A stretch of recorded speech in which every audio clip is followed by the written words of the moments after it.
Teleimpacto, lo que necesitas saber.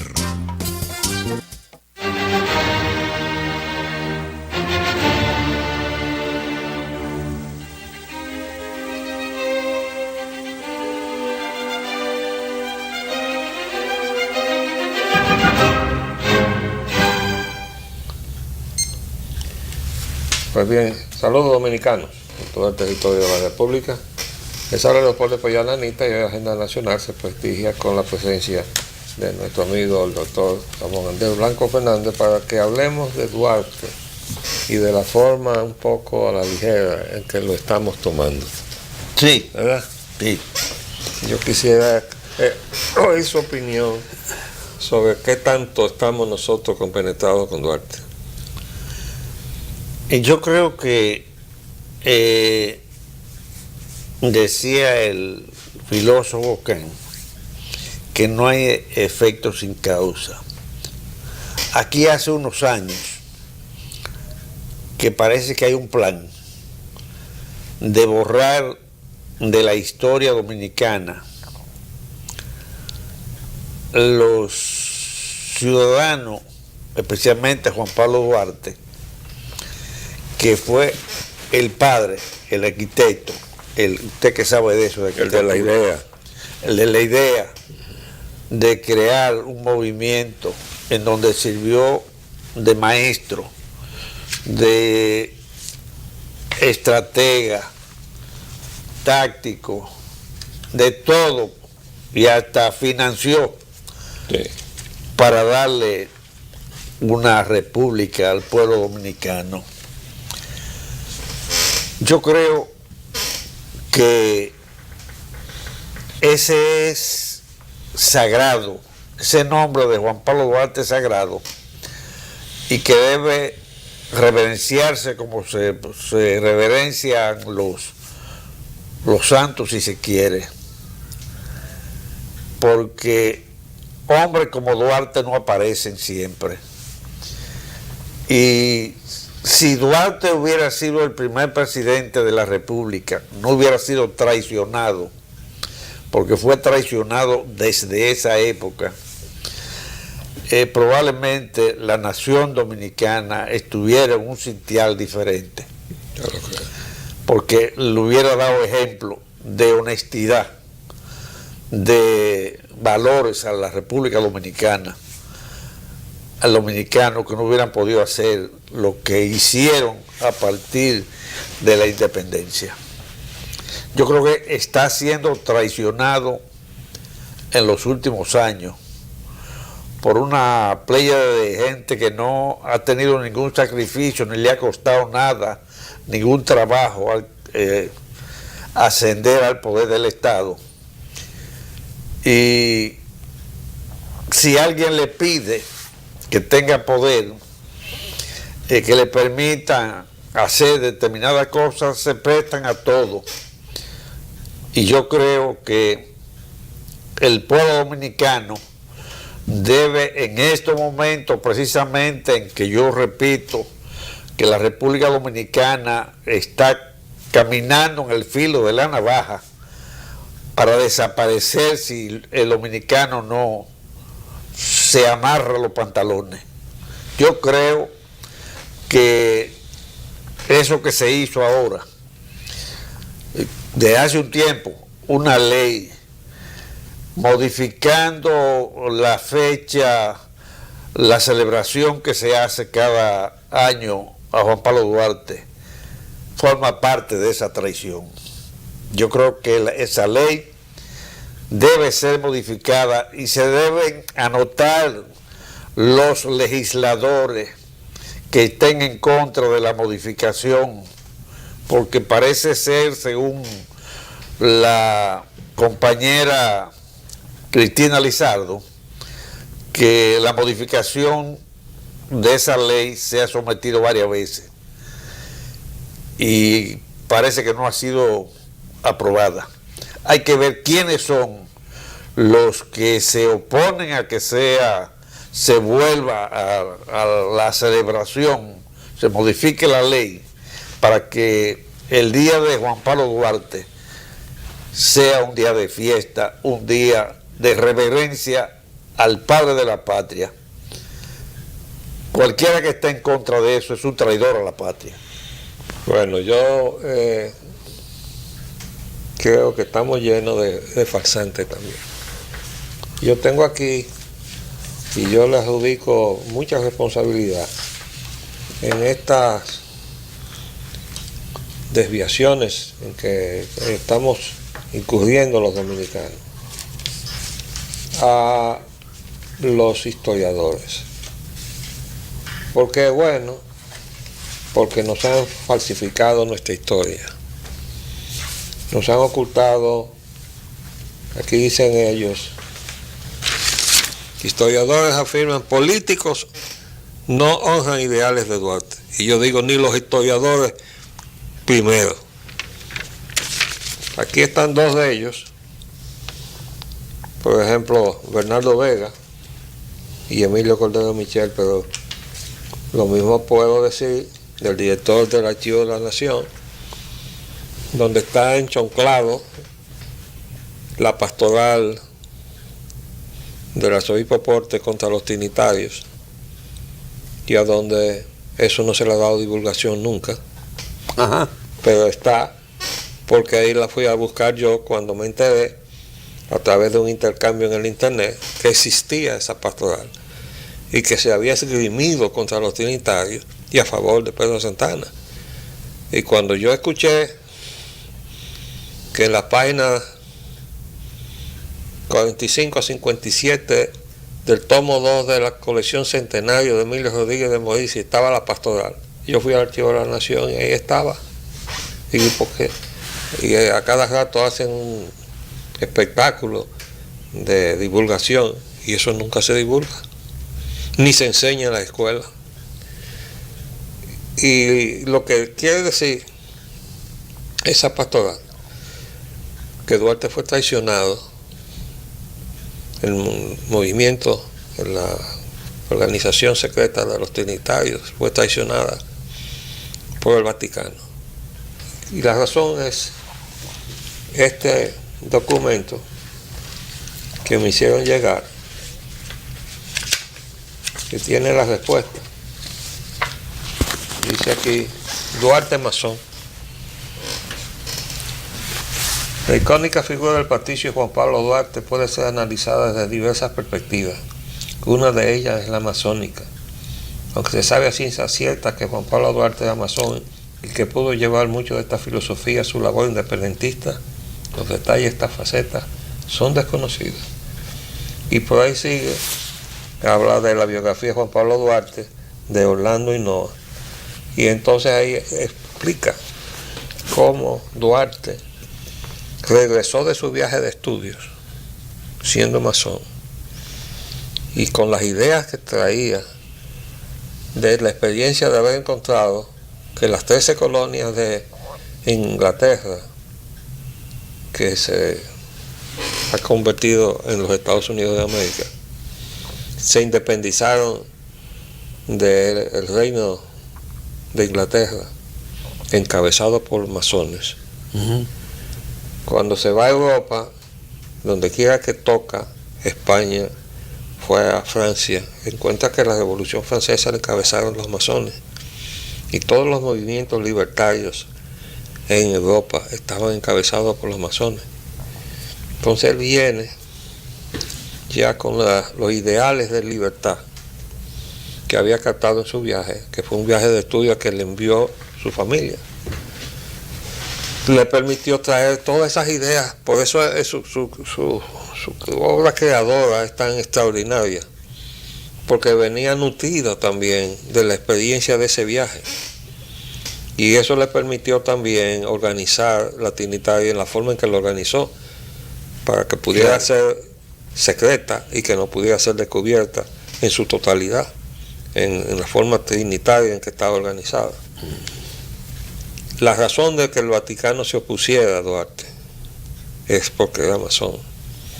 Y había un enfrentamiento de la masonería y el Vaticano, no el Vaticano como centro cristiano, sino como centro de poder político, que era lo que había derivado y fue durante mucho tiempo un centro donde se quitaba y se ponía reyes, y se quitaban y se ponían mandatarios. Pero no es casualidad, aunque yo tardé mucho, primero en enterarme de esa pastoral. Yo tenía 82 años cuando me enteré. Hey. Comencé a estudiar entonces la influencia masónica en América y me encontré que desde Bolívar, pasando por José de San Martín en la Argentina, libertador de Argentina, Bernardo de O'Higgins, el libertador de Chile, José Martí, todos los libertadores de América eran masones. Sí. ¿Por qué? Porque era un movimiento que estaba inspirado en la libertad de ese centro de poder. Además, todas las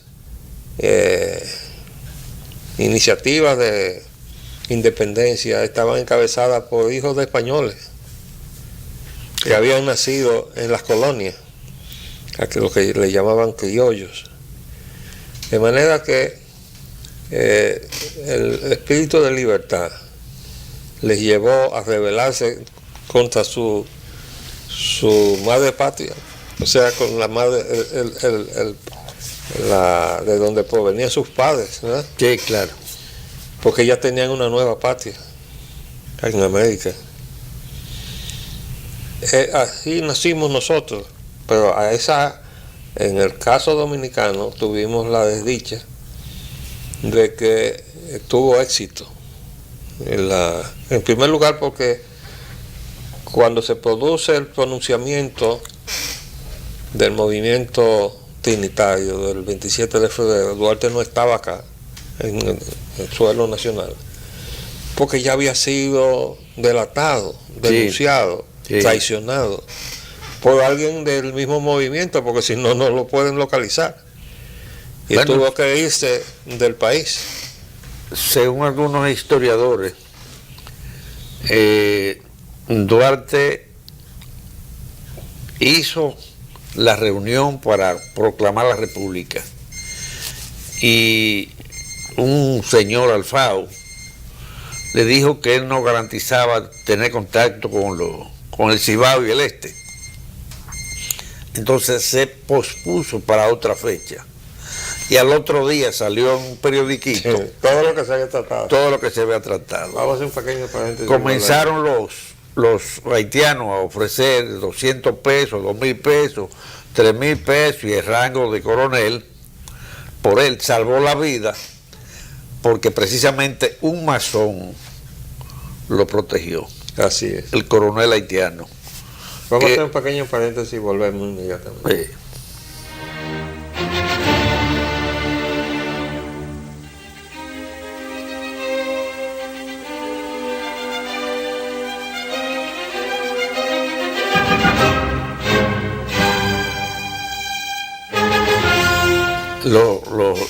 El arzobispo recibió a Duarte como padre de la patria. Y cuando... Ya estamos de vuelta. Tomás Portes e Infante era diácono.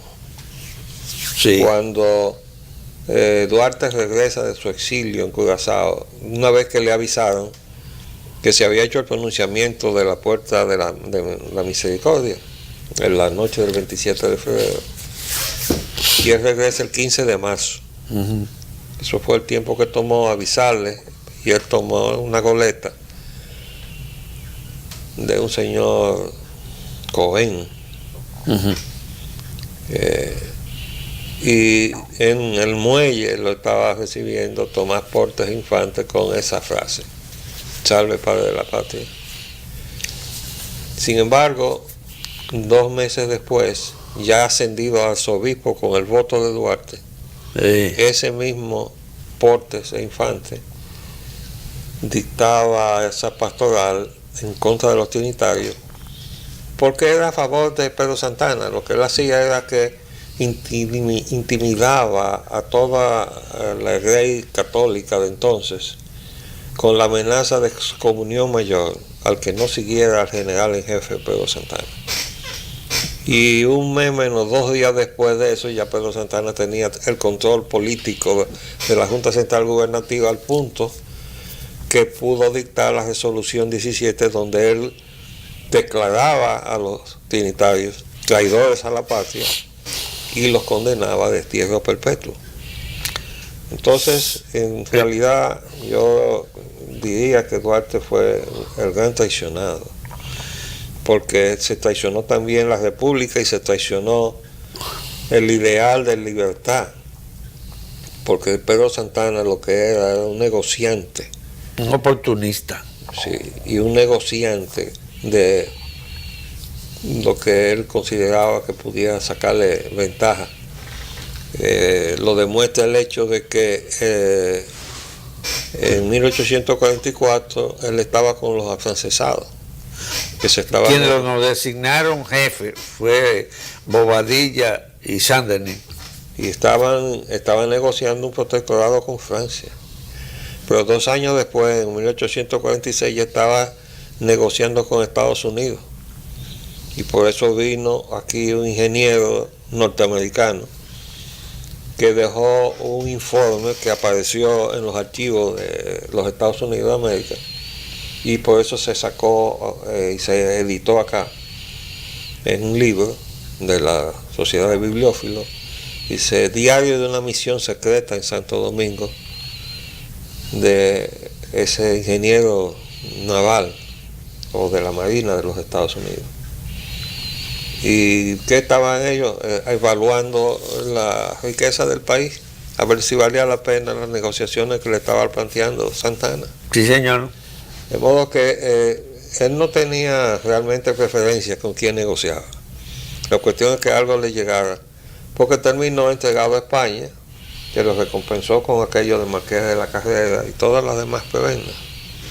Pero ese fue el gran traidor, responsable de la muerte de muchos patriotas, entre ellos mi bisabuelo Pedro Ignacio Espaillat en Santiago, cuando abortó el primer movimiento por delación de la Restauración en enero del 63.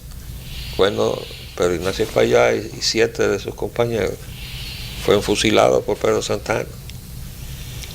De manera que le debemos a esta traición que se haya distorsionado el curso de la creación de esta nación. Y yo repito que esa constitución que se instaló en San Cristóbal no debíamos conmemorarla, porque esa no fue la constitución de Duarte, esa era la constitución de Pedro Santana. De Pedro Santana. Hubo que modificarlo para agregar el artículo 110, sí, porque Pedro Santana lo exigía. Sí. Pero bueno, trasladándonos a la situación actual, yo veo en el comportamiento de todos los actores de la política la falsía, la falta de compenetración con los ideales de Duarte. Y fíjense que se le está reclamando al actual gobierno sus desviaciones. Pero ¿dónde está el énfasis del reclamo? Y uno puede enjuiciar la posición de cada uno de los que está reclamándole desviación al gobierno en función de qué es lo que le está señalando. Noto que Guillermo Moreno, Luis Abinader y todos sus aliados le reclaman al gobierno la corrupción. Sí. Pero no les reclaman la desviación en el manejo de la situación con Haití, a donde está el gran peligro para la República. Sí, señor. Y no lo hacen porque ellos son parte de la conspiración internacional para constituirse en una opción que pueda sustituir al actual gobierno. O sea, en la medida en que este gobierno está traicionando la obra de Duarte, ya no estamos hablando de la persona, estamos hablando de su obra. Por eso yo traje este libro y lo mostré ayer, porque entre todas las cosas que se sacan de las frases de Duarte, yo creo que esta es la más importante. Sí. Entre los dominicanos y los haitianos no es posible una fusión. Y de todos los lemas y todas las ideas que nos dejó Duarte, para nosotros esa es la que tiene más actualidad, porque esa es la amenaza que tenemos. Sí, señor. Tenemos una fusión de facto, que es la obra de las grandes corporaciones mineras y a donde están metidos también los grandes empresarios dominicanos y haitianos. Y ese proyecto de coger la frontera de los dos lados, qué casualidad, está abarcando las minas de oro transfronterizas que están en el borde de la frontera de los dos lados. Entonces ellos lo que quieren es precisamente tomar el control de toda esa zona, ¿no? Entonces la conspiración contra la República procede de la conjunción de esas dos fuerzas económicas, unas que son las corporaciones mineras norteamericanas. Tenemos dos expresidentes de Estados Unidos, uno de este lado y otro de aquel lado. De este lado George Bush y de aquel lado Bill Clinton. Pero están de este lado entonces los empresarios, Juan Vicini de este lado y Marc Antoine Acra, los mismos Acra dominicanos, de aquel lado, que está fichado en Estados Unidos como narcotraficante. Además, sí. Entonces tenemos una asociación con narcotraficantes en un país que está fichado como un narcoestado, que es Haití. Pero resulta que nosotros tenemos nuestra economía llena de dinero del narco. De modo que, ¿cuál es la diferencia entre nosotros y Haití? Que Haití es un estado fallido y nosotros estamos caminando en esa dirección en la medida en que las instituciones dominicanas no funcionan. No hay ley que se cumpla, se viola todo, no hay normas ni reglamentos que se aplique, los funcionarios no cumplen con su cometido. Los problemas que está viviendo el pueblo dominicano son parte de la incuria en que los funcionarios asumen responsabilidades y no cumplen con su cometido. Yo creo que ese es el principal riesgo que corremos. ¿Qué le parece? hace unos años que yo notaba primero el problema de los haitianos y me refería a eso en varias ocasiones. Inclusive siendo diputado, yo llamé la atención en una ocasión y le pedí a quien fue mi profesor, el doctor Balaguer, la expatriación de los ilegales para que no se lo esclavizaran aquí, porque el presidente de Haití fue a un foro internacional a denunciar que esclavizaban a los haitianos. Y siempre estuve hablando en el Partido de la Liberación Dominicana sobre ese problema que teníamos, porque me daba cuenta que había una tendencia a que nos pareciéramos bastante en costumbre, hasta la basura, hasta las cosas que se ven en la calle. Tú te das cuenta que nada es casual, que todo eso ha venido orquestado por ONG, por grupos dominicanos, periodistas que están al servicio de esa conjura en contra de la República Dominicana.